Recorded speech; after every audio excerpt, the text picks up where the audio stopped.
ইয়া আইয়ুহাল্লাযীনা আমানু, হে ঈমানদারগণ, তুবু ইলাল্লাহ, আল্লাহর কাছে তওবা করো। আল্লাহ কেমন তওবা করব? আমরা তো প্রত্যেক নামাজের পরে তওবা করি, শবে কদরে তওবা করি, অর্ধ শাবানের রাতে তওবা করি, মাহে রমাদানে তওবা করি, বাইতুল্লাহ তওবা করি, যখন মুনাজাতের হাত ওঠায় তখন এই তওবা করি। আমাদের এই প্রশ্নের জবাবে যেন আল্লাহ বলছেন, তোমার তওবা হচ্ছে এমন তওবা, ইচ্ছা মতে কাঁদবো, আবার ইচ্ছা মতো গুনাহ করব, ইচ্ছা মতো হারাম কামাই করব, ইচ্ছা মতো মসজিদ মাদ্রাসায় দান করব, ইচ্ছা মতো মিথ্যা কথা বলবো, আবার ইচ্ছা মতো আল্লাহর কাছে মাপ চাবো। এ ভাই, দিল লাগায়া কান লাগায়া শুনুন, আপনার আমার মেজাজ যদি এমন হয়, আল্লাহর কাছে মাপ চাইলে তো আল্লাহ মাফ করেই দেন। এই জন্য গুনাহ করব আর মাফ চাবো, গুনাহ করব আর মাফ চাবো, কঠিন কালেও আপনি মাফ পাবেন না। তুবু ইলাল্লাহ, আল্লাহর কাছে তওবা করো, তাওবাতান নাসুহা, তাওবা নাসুহা করো। বুখারী শরীফে সহিহ সনদে হাদিস এসেছে যে কেউ যদি তওবা করে এমন আর কোনোদিন করব না, এই কথাটা একনিষ্ঠভাবে বলেছে, আর সে এভাবে করে হাজারো বার আল্লাহর কাছে মাফ চাই, আল্লাহ তাকে হাজারো ভাবে মাফ করবেন। শুধুমাত্র তাই নয়, আল্লাহর নবী সরকারে দু আলম রাসূল আরবি বলেন, আল্লাহর কোনো বান্দা যত গুনাহ করুক না কেন, তার গুনার পরিমাণ যদি সমুদ্রের ফেনা সম পরিমাণ হয়ে যায়, আর সে যদি আল্লাহর কাছে কোটি কোটি হাজার লক্ষ বার অগণিত বার যদি আল্লাহর কাছে মাপ চায়, অসংখ্য বার সমুদ্রের ফেনা সম পরিমাণ গুনাহকে আল্লাহ মাফ করে দেয়। এই অবস্থাতে আল্লাহ তাআলার কাছে ফেরেশতারা জবাব চান, প্রশ্ন করেন, রব, এটা তো কিছুই বুঝলাম না, আপনার বান্দা অসংখ্যবার গুনাহ করছে, অসংখ্যবার মাফ চাচ্ছে, আর আপনি আপনার বান্দাকে অসংখ্যবারই ক্ষমা করে দিচ্ছেন, এর কোনো কিছুই আমরা বুঝতে পারলাম না, এটা আবার কোন খেলা? বুখারী শরীফের সহিহ সনদে হাদিস, নবীজি বলেন, আল্লাহ যে তাকে অসংখ্যবার মাফ করে দেন, এর পিছনে একটা ঈমান, একটা ইয়াকিন লুকায়িত আছে, একটা ঈমানি শক্তির কারণে আল্লাহ তাকে মাফ করে দেন। সেটা কি? আল্লাহ ফেরেশতাদেরকে বলেন, জানো, আমি আমার কিছু কিছু বান্দাকে অসংখ্যবার মাফ চেয়ে, অসংখ্যবার গুনাহ করে, অসংখ্যবার মাফ চাওয়ার পরে তাকে মাফ করি কেন? এর একমাত্র কারণ হলো, আমার বান্দার অন্তরে একটা বিশ্বাস আছে, আমি যত বড় অপরাধী হই না কেন, রব আমাকে ক্ষমা করতে পারেন, নিঃস্বার্থে আমাকে রব ক্ষমা করে দিতে পারেন।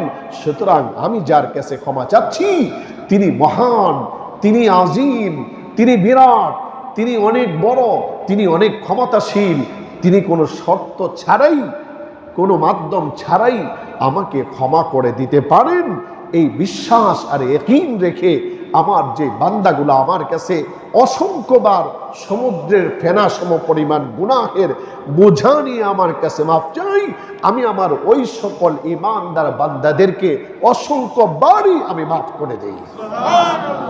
কুল্লু বনি আদম খাত্তাউন, কুল্লু বনি আদম খাত্তাউন وخير الخطائين التوابون।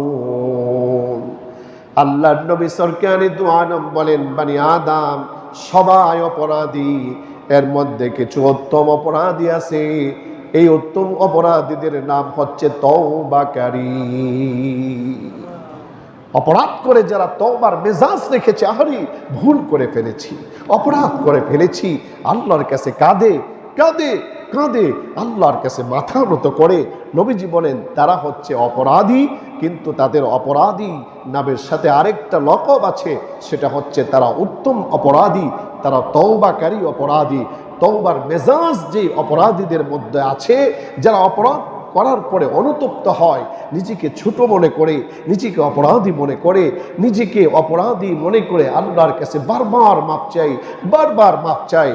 নবীজি বলেন ওই উত্তম অপরাধীদের কি কিয়ামতের ময়দানে মাহশরে আল্লাহ তাআলা খুঁজে খুঁজে বাছাই করে বলবেন, বান্দা এদিকে আয়, সামনে এনে বলবেন, তুই এই অপরাধ করছিস না? বান্দা বলবেন, রব আমি তো এটা করছি। আল্লাহ বলবেন, এই অপরাধের শাস্তি তো তুই উপভোগ করতে পারবি না, আর তোকে যদি আমি সওয়াল করে এর জবাবও তুই দিতে পারবি না, তবে তোকে মনে করাই দিলাম তুই কিন্তু অপরাধী। এই অপরাধ থেকে আমার কাছে বারংবার ক্ষমা চেয়েছিলে। যা বান্দা, আজকে উত্তম অপরাধী, অপরাধ করার পরে অনুতপ্ত হওয়ার কারণে, অপরাধ করার পরে বারংবার তওবা নসুহা করার কারণে আজকে তোর কোনো হিসাব নিলাম না, বিনা হিসাবে তুই জান্নাতে যা। এজন্য ভাই, এই তওবার ছোট্ট একটা শব্দ হলো সহজ। তওবা হচ্ছে সারাক্ষণ অনুতপ্ত এক অনুভূতি নিয়ে আমরা রবের শাহী দরবারে বলতে থাকবো, আস্তাগফিরুল্লাহ। বলেন আস্তাগফিরুল্লাহ। ফজরে আস্তাগফিরুল্লাহ, জোহরে আস্তাগফিরুল্লাহ, ইশায় আস্তাগফিরুল্লাহ, আসরে আস্তাগফিরুল্লাহ, মাগরিবে আস্তাগফিরুল্লাহ, ইশায় আস্তাগফিরুল্লাহ, সকালে আস্তাগফিরুল্লাহ, দুপুরে আস্তাগফিরুল্লাহ, রাতে আস্তাগফিরুল্লাহ। আস্তাগফিরুল্লাহ আস্তাগফিরুল্লাহ জবানে রেখে রেখে ঘুমিয়ে যাব, আবার ঘুম থেকে যখন হঠাৎ করে ঘুম ভেঙে যাবে, জবানে থাকবে আস্তাগফিরুল্লাহ। ঘুম থেকে উঠে জবানে আস্তাগফিরুল্লাহ, অফিসে আস্তাগফিরুল্লাহ, দোকানে আস্তাগফিরুল্লাহ। কেন? রব আমি সবচেয়ে বড় অপরাধী, অসংখ্য বার যদি তোমার কাছে আশ্রয় চাই, মাপ চাই, এরপরেও যেন আমার গুনাহ মাফ হবে না রব। এই জন্য অসংখ্য বার তোমার কাছে সিলিন্ডার করতেছি, অসংখ্য বার মাপ চাইতেছি, অসংখ্য বার ক্ষমা চাইতেছি। কোরআন ও সুন্নাহ গবেষণা করলে পাওয়া যায়, কোরআন হাদিস ঘাটাঘাটি করলে পাওয়া যায়, আস্তাগফিরুল্লাহর মাধ্যমে আপনার আমার জীবনে এত এত রহম নাজিল হবে, অন্য কোনো আমলের দ্বারা এত রহম নাজিল হয় না। আস্তাগফিরুল্লাহ এর অনেক বড় রহম। আস্তাগফিরুল্লাহর মাধ্যমে কোরআন ও হাদিসে স্পষ্ট করে আল্লাহ এবং রাসূল বলেছেন, ইস্তিগফারের আমলের দ্বারা মানুষের বিপদ কেটে যায়, ইস্তিগফারের আমলের দ্বারা মানুষের মুক্তি মিলে আসে, ইস্তিগফারের আমলের দ্বারা ভূমিকম্প থেকে বাঁচা যায়, ইস্তিগফারের আমলের দ্বারা জলোচ্ছ্বাস থেকে বাঁচা যায়, ইস্তিগফারের আমলের দ্বারা অগ্নিকুণ্ড থেকে বাঁচা যায়, ইস্তিগফারের আমলের দ্বারা অবনতি থেকে বাঁচা যায়, ইস্তিগফারের আমলের দ্বারা জীবনের অকল্যাণ থেকে বাঁচা যায়, ইস্তিগফারের আমলের দ্বারা নিজের জীবনকে পরিশুদ্ধ করা যায়। অন্তত এক দিনে একবার নবীজি স্পেশালি ইস্তেগফার করেছেন। কতবার? এক হাদিসে আছে 70 বার, আর এক হাদিসে আছে 100 বার। চিন্তা করছেন? রহমতের নবী, সৃষ্টিকুল কায়নাতের রবি, রহমাতুল লিল আলামিন, তিনি কি কোনো গুনাহ করতে পারেন? এ ভাই, নবীজি কোনো গুনাহ করতে পারে? এই কথাটা জবানে উচ্চারণ করাই তো অনেক বড় অপরাধের মতো মনে হচ্ছে। নিষ্পাপ এই নবী প্রতিদিন 100 বার ইস্তেগফার করতেন, এবং তিনি হাদিসে উম্মতকে ওসিয়ত করেছেন, নসিহত করেছেন, আমার উম্মত দৈনিক অন্তত 100 বার ইস্তেগফার করবা। আর প্রত্যেকবার ইস্তেগফারের সাথে আমাকে ইরাদা করতে হবে, আমার চোখে, আমার কানে, আমার হাতে, আমার ব্যবসায়, আমার সেক্রেটারিয়েটে, আমার পলিটিক্সে, আমার রাজনীতিতে, আমার ভাষণে, আমার লিখনিতে, আমার জীবন আদর্শে বিন্দু মাত্র, কণা পরিমাণ মাত্র কোনো গুনাহ আর হবে না। এই ইরাদা করতে হবে।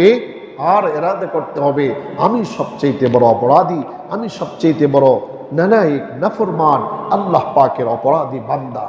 আশরাফ আলী থানভী রহমতুল্লাহি আলাইহি বলেন, ইস্তেগফারের আদব হলো প্রতিদিন হর হালতে তো ইস্তেগফার করবই, কিন্তু একটা সময় নির্ধারণ করব, কিবলামুখী হয়ে নামাজের তাশাহুদের শুরুতে বসবো, বসে কিবলামুখী হয়ে মাথা নত করে নিজেকে সবচেয়ে বড় অপরাধী মনে করে একটাই মনোবাক্যে আল্লাহর কাছে মাথা নত করে বারবার বলতে থাকবো, আস্তাগফিরুল্লাহ, আস্তাগফিরুল্লাহ, আস্তাগফিরুল্লাহ। আর যদি আরো লম্বা করে বলতে চাই, আস্তাগফিরুল্লাহ রাব্বি মিন কুল্লি যামবি ওয়া আতুবু ইলাইহি লা হাওলা ওয়ালা কুওয়াতা ইল্লা বিল্লাহিল আলিয়্যিল আযীম। আর যদি এভাবেও বলি তাও হয়, আস্তাগফিরুল্লাহাল্লাযী লা ইলাহা ইল্লা হুয়াল হাইয়ুল কাইয়্যুম ওয়া আতুবু ইলাইহি। কিংবা ইস্তিগফার এমনও হতে পারে, গুনাহ থেকে মাফ পাওয়ার জন্য 2 রাকাত নামাজ আদায় করে নিলাম, গুনাহ থেকে মাফ পাওয়ার জন্য কোরআনুল কারীমের একটা সূরা তিলাওয়াত করলাম, গুনাহ থেকে মাফ পাওয়ার জন্য একটা রোজা রাখলাম, গুনাহ থেকে মাফ পাওয়ার জন্য আল্লাহর রাস্তায় দান করলাম।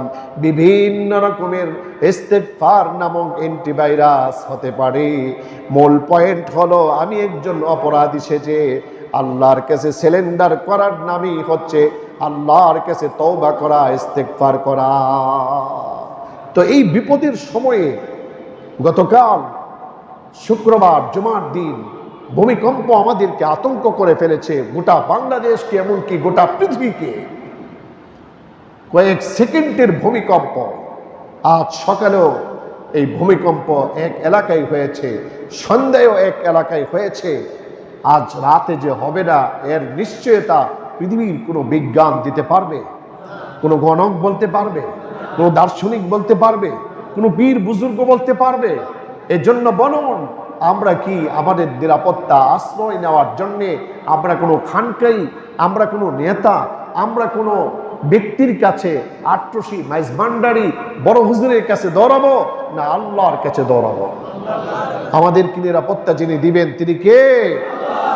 তাহলে আল্লাহর কাছে আমাদের একটা আশা রাখতে হবে, রব আমাদেরকে এখনো পছন্দ করেন, এখনো ভালোবাসেন।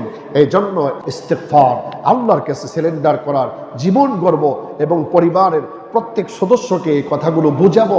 আসুন আমরা গুনাহের কাজ ছেড়ে দিই এবং আল্লাহ পাকের খুব নিকটে চলে যাই। আল্লাহ তাআলা আমাদেরকে তৌফিক দান করেন। ওয়া আখিরু দাওয়ানা আলহামদুলিল্লাহি রাব্বিল আলামিন।